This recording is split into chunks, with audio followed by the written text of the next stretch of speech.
Halo cuy, kembali lagi di channel Purple Team. Oh ya, bagi kalian yang belum nonton part 1, gue saranin nonton dulu. Karena di part 2 ini, kita hanya nerusin apa yang sudah dibahas sebelumnya. Mungkin perlu gue sedikit flashback ke belakang, ya kan? Di video sebelumnya, kita sudah belajar tentang bagaimana melakukan secure code review otomatis dengan GitHub Action.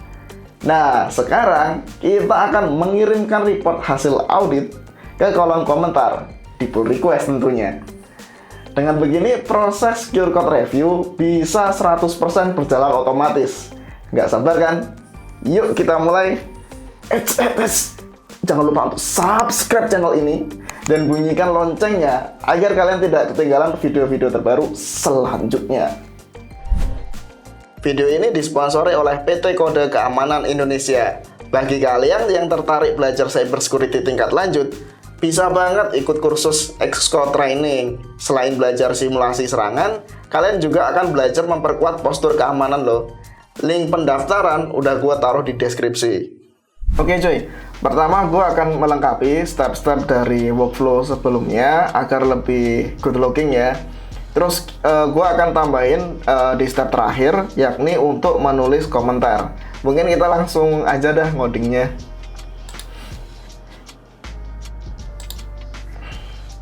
Oke, kita langsung. Oke, kita tambahkan name install dependencies.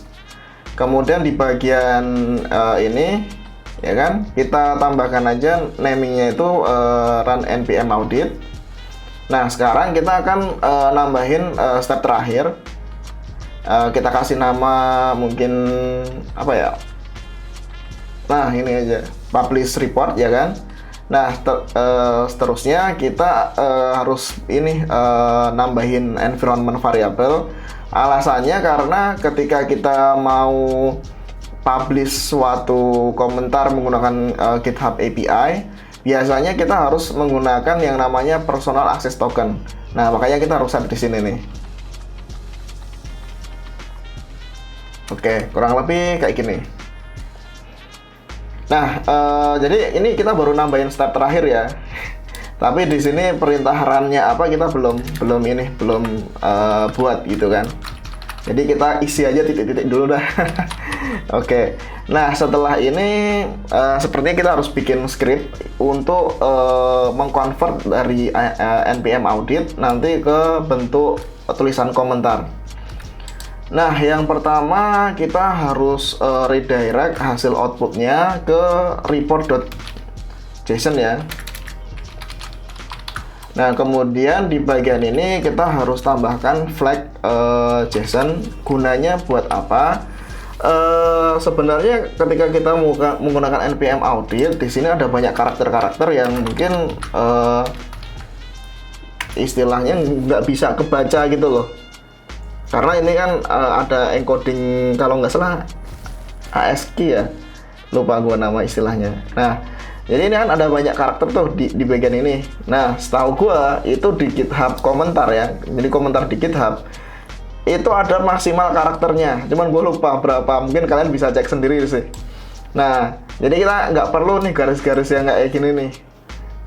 Karena ini outputnya ada banyak banget ya. Takutnya ya kan itu belum semua apa namanya ke submit komentarnya, tapi udah ke reject dulu karena karakternya terlalu melebihi batas maksimal. Maka dari itu ya kan kita akan ubah outputnya ke dalam bentuk JSON ya kayak gini. Nah, ke dalam bentuk ke dalam bentuk JSON yang kayak gini.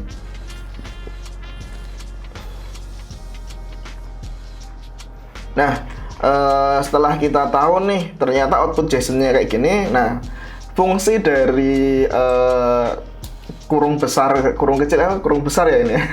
Nah, kurung besar ini itu untuk meredirect output yang nantinya harusnya tampil ke dalam bentuk file. Nah, dalam hal ini kita redirect outputnya ke file bernama report.json. Nah, alasannya apa? Nanti biar kita tuh lebih mudah sih buat parsing nanti di step terakhir. Nah, mungkin kita coba tes aja kali ya.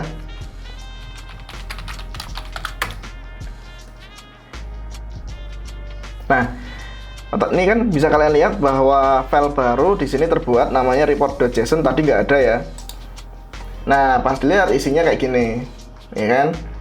Nah, yang kita butuhin sebenarnya hanya temuannya aja sih. Makanya nanti kita akan ngambil bagian ini nih, gitu ya. Oke, mungkin kita langsung aja kali ya bikin script untuk parsing outputnya ini. Nah, kita buat dulu foldernya. Mungkin gue kasih nama foldernya SAS ya. Kemudian di folder SAS ini gue bikin nama file baru scriptnya untuk parsing output, ya kan, output dari JSON, yang dari JSON tadi. Misalkan GitHub pull request min GitHub ya, common gitu, common pr.js. Oke, kita udah bikin file baru. Nah, selanjutnya kita mesti apa ya, nyiapin library yang kita butuhin. Kurang lebih kita perlu 2 library. Maksudnya itu yang pertama library untuk GitHub Action.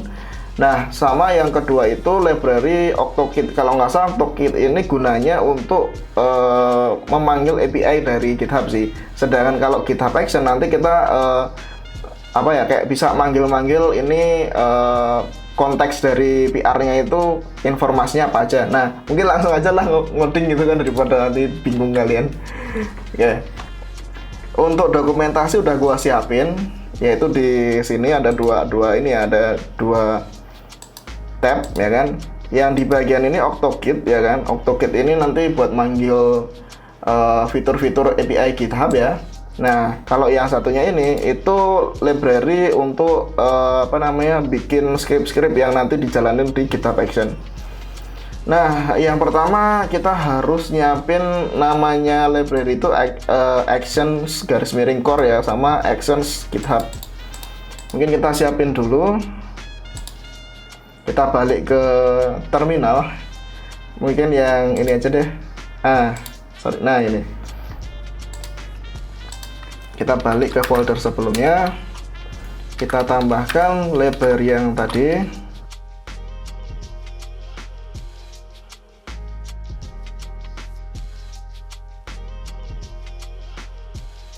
Nah, terus selanjutnya GitHub kalau nggak salah sih ya. Oh iya bener. Oke, ini sudah terinstall library untuk GitHub Action. Nah, selanjutnya yang terakhir kita harus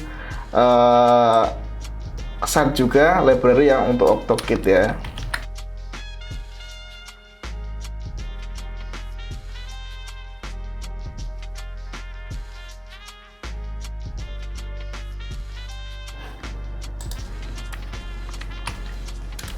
Oke, ini kita udah manggil library yang kita butuhin. Nah, sekarang kita bikin logiknya ya.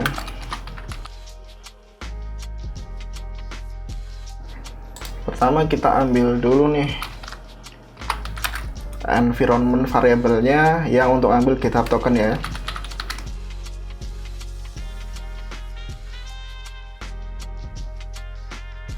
Oke, terus sekarang kita ambil file report yang nantinya tergenerate itu.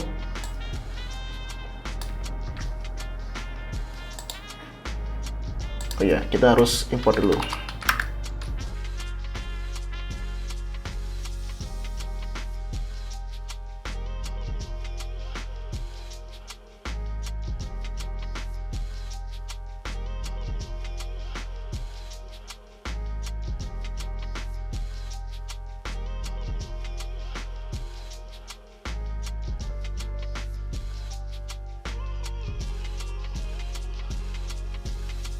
Oke, nah ini masih basic ya ini. Masih istilahnya masih belum apa sempurna, tapi seenggaknya di sini logiknya gue udah bikin.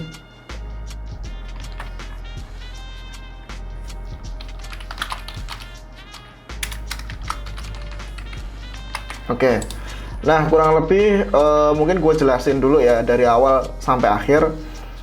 Yang pertama di bagian sini itu kita memanggil GitHub Action Library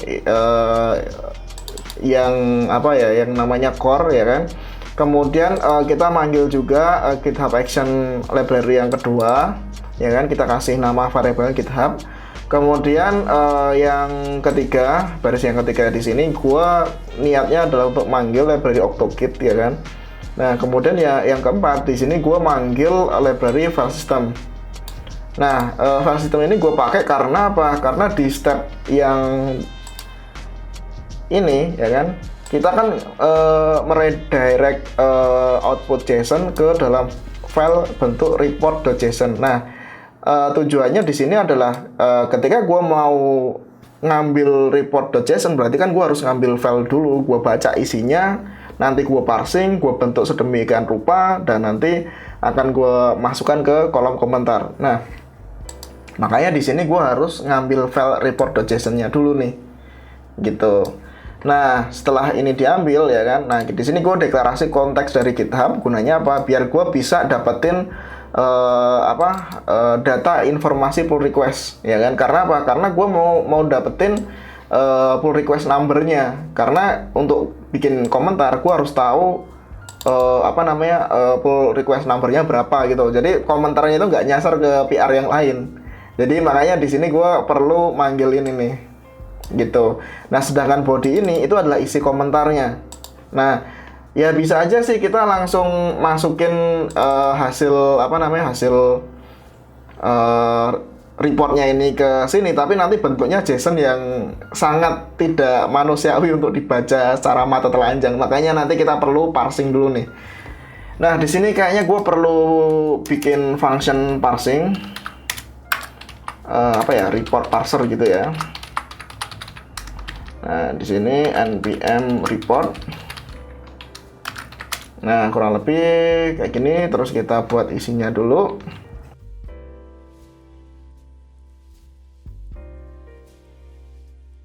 Sekarang kita parsing.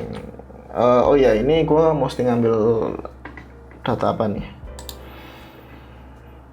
Oke, berarti di sini gue mesti ngambil isi dari key advisories ya.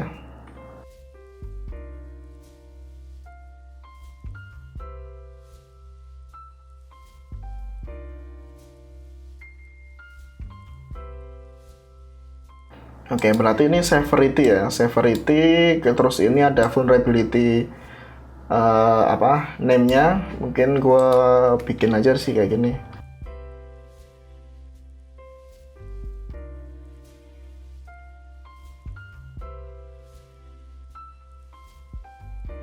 Vulnerability name.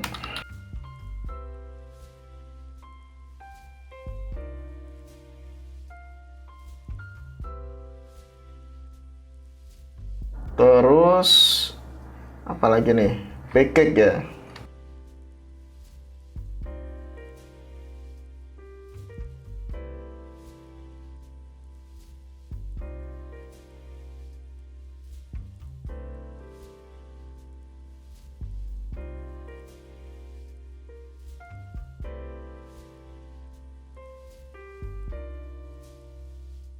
Ini nggak perlu sih pathnya, kita skip aja langsung ke more info ya.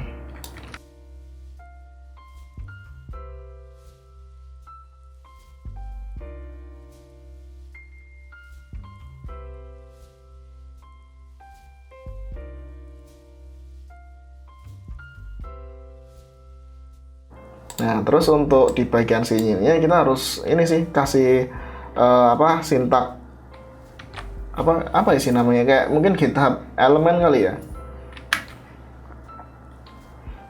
Misalkan aja kayak gini.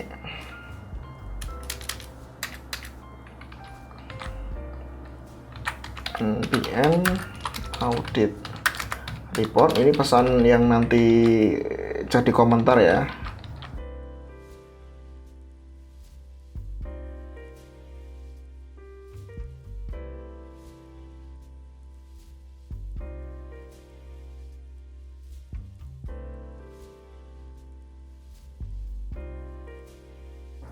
Harusnya sih cuman gini doang sih ya kalau nggak error ya. Mungkin gue jelasin ulang prosesnya kayak gimana. Yang pertama di sini kita import dulu library-nya. Terus di sini kita ambil environment dari sini, ya kan? Kemudian, oh ya, gue belum jelasin. Jadi secret.github token itu dia ketika dipanggil itu nanti di belakang atau di background itu otomatis akan dibuatkan yang namanya itu GitHub personal access token ya. Jadi kalian nggak perlu buat, ini udah otomatis auto generate ya. Jadi ya udah tinggal tulis ini aja sih kayak gitu. Terus npm audit report ya kan. Npm audit report ini gunanya untuk nyimpen ini ya, apa namanya, isi file report.json. Kemudian di sini untuk dapetin konteks dari GitHub, konteks yang dimaksud adalah untuk dapetin pull request number, karena di bagian ngisi komentar GitHub ini itu kita perlu PR numbernya biar kita nggak salah sasaran sih. Kita pengennya itu ngisi komentar di PR yang sesuai. Kita misalkan scan PR1, ya udah kita ngisi komentarnya ya di PR1 kayak gitu biar nggak salah sasaran. Biar nggak salah sasaran. Nah, sedangkan yang ini kita deklarasi octokit. Nah, kita tambahkan auth ya kan. Ini properti dari kelas octokit ini ya.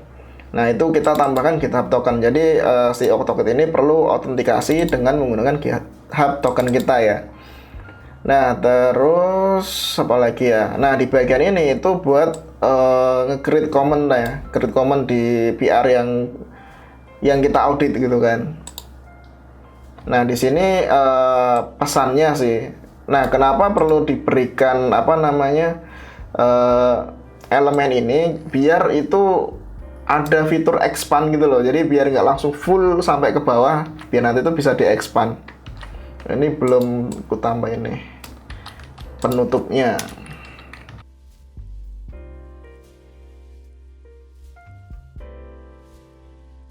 Kayaknya sih udah nggak ada masalah sih. Mungkin kita langsung coba aja kali ya. Nah, berarti di sini kita tambahkan aja sih di package.json. Nah, di bagian sini nih.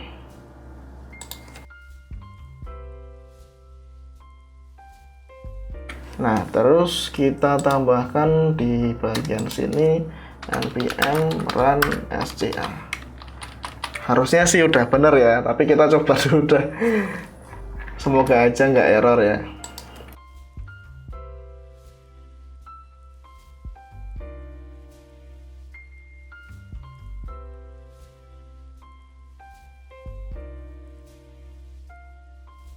Oke, kita udah push. Mungkin sekarang kita harus balik ke browser.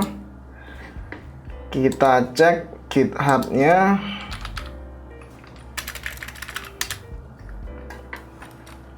Oke, udah ada folder SAS ya.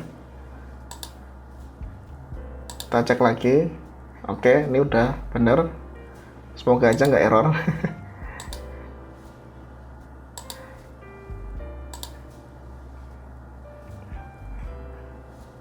Kayaknya sih nggak ada masalah sih harusnya.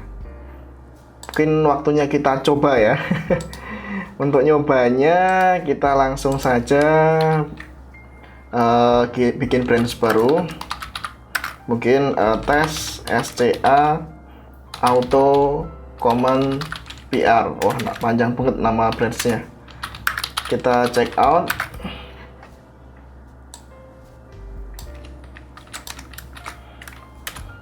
Oke, udah kita check out. Terus kita edit apa ya ini ya?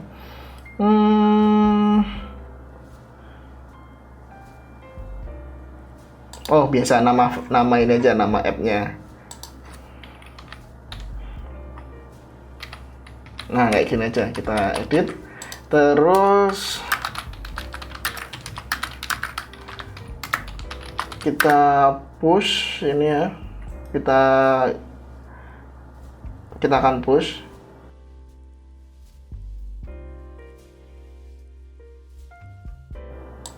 Oke, nah tadi gue udah nambahin ini ya, versi 2 ini ya. Sorry tadi gue lupa switch. Oke, nah di sini gue udah ganti nama versi 2, ya kan. Sebelumnya tuh kayak gini, terus gue edit, nah terus gue commit dan terus gue post. Gunanya apa? Karena biar eh, ada file yang berubah gitu kan untuk nge-trigger GitHub Action-nya.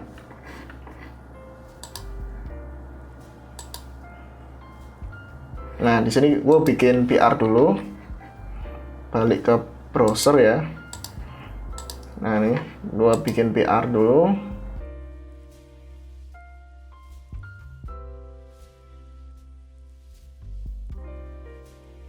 Oke, nyala.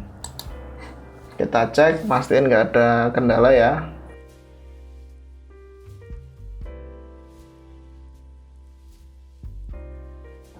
Oh ya, di sini kayaknya kita ada error. Jadi biasanya ketika memang eh, hasil auditnya itu keluar bug, otomatis kan dia dianggapnya fail kan.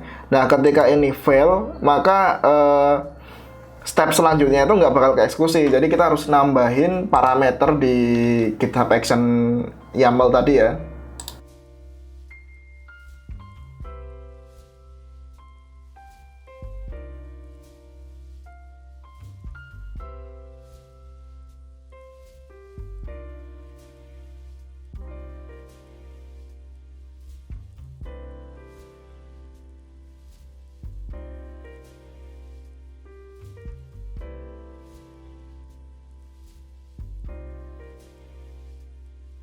Oh, belum ke-update ya di sini ya. Oke lah, mungkin kita harus ngupdate-nya langsung di sini nih.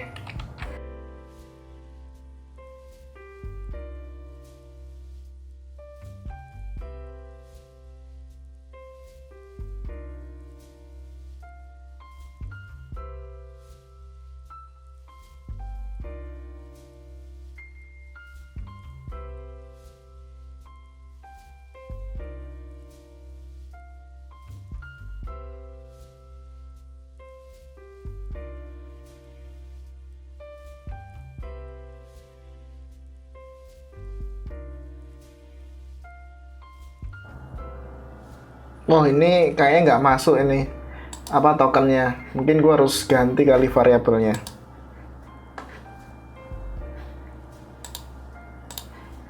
Jadi harusnya ya tadi itu ada token yang kita ambil dari sini itu harusnya tuh tadi masuk di log error tadi. Nah, tapi pas kita cek di sini itu requestnya post bener, URL-nya bener, tapi di header-nya ini sama sekali tidak ada token yang dikirim ya. Bisa jadi ini gua harus ganti sintaknya nih. Nah, yang sebelumnya itu core.getInput ya kan. Nah, sekarang gue ganti dengan mungkin proses kali ya. Pakai proses aja lah buat ngambil environment-nya.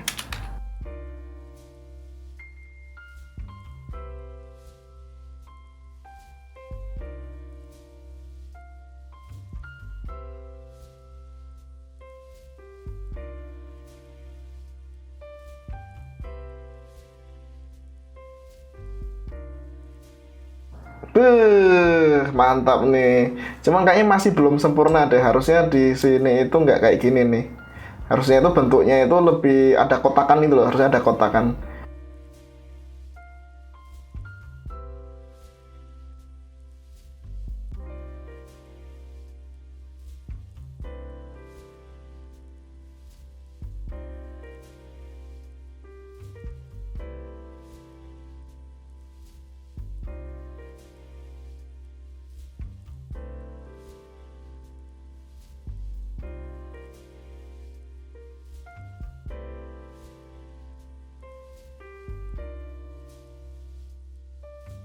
Wih, muncul akhirnya auto command-nya. Oke, nah ini baru bener nih. Gitu. Nah, kurang lebih kayak gitu sih, guys, caranya. Jadi setelah ini kita nggak perlu lagi nge-review secara manual karena nanti ketika setiap ada PR baru ya, nanti akan otomatis akan dicek ya kan, kemudian akan dikomentari kayak gini. Nah, harapannya apa? Si engineer nanti ketika ngelihat ada komentar kayak gini, ya kan, itu langsung dicek, oh ternyata ada banyak bugnya ya. Nah, nanti dia akan langsung benerin gitu loh. Nah, asik kan gitu kan. Jadi kerjaan security engineer sekarang udah tergantikan ya. Nah, itulah kenapa DevSecOps itu dibutuhkan di era-era yang mungkin perusahaan-perusahaan modern kayak gitu kan. Makanya di perusahaan, maksud gua di perusahaan modern rata-rata mereka lebih cenderung nyari DevSecOps sih. Karena proses-proses kayak gini itu sama DevSecOps itu bisa diautomate.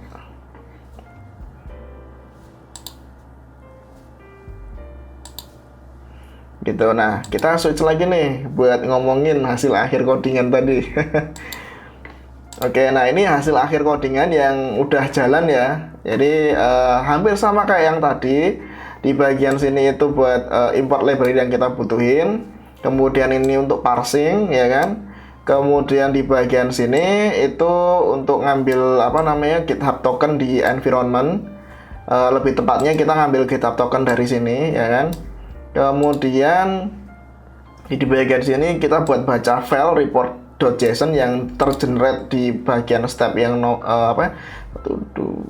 yang ketiga ya kan. Di step ketiga kan dia meredirect output JSON ke dalam bentuk file. Nah, kemudian di bagian sini ya kan kita ngebaca file yang tadi di generate gitu kan. Kemudian kita ada proses validasi untuk memastikan bahwa kita tuh ada data PR yang kita butuhin karena kita mau ngambil pull request number ya. Nah, kemudian di bagian sini itu kita login ke AutoGit ya kan, dengan menggunakan GitHub Action yang kita ambil di atas ini. Kemudian di bagian ini itu untuk mengirim komentar ya kan. Nah, yang kita kirim adalah pesannya kayak ini. Ya kan? Sedangkan ini adalah hasil parsing dari function yang di atas. Nah, kenapa kita perlu parsing? Karena bentuk polosan dari step yang ini itu adalah bentuknya tuh pure JSON. Kalau kamu pengen lihat ya udah ini isinya kayak gini. Masih sangat tidak manusiawi lah untuk dibaca. Nah, makanya kita perlu parsing sehingga bentuknya itu bisa secantik yang tadi kalian lihat ya kan. Jadi kita parsing di bagian ini. Jadi good looking lah. Kayak gitu kan. Nah, hasil akhirnya yaitu di sini. Nah, ini hasil akhirnya. Kelihatan cantik gitu loh. Daripada tadi JSON yang terlalu banyak tadi mungkin orang malas mau baca, tapi kalau ini kan enak gitu loh. Severity high gitu kan. Vulnerability-nya apa? Oh ini ya kan. Package-nya yang mana? Ini ya kan.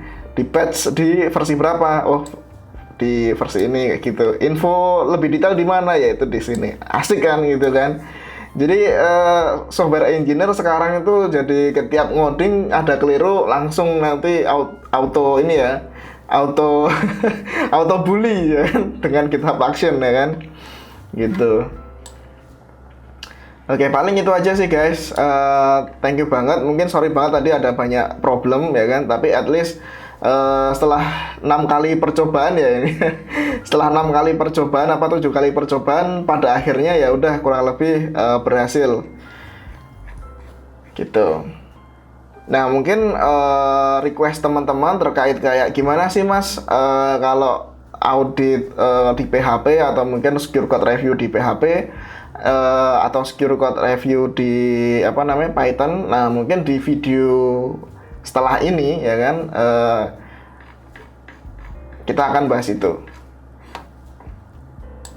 Thank you guys.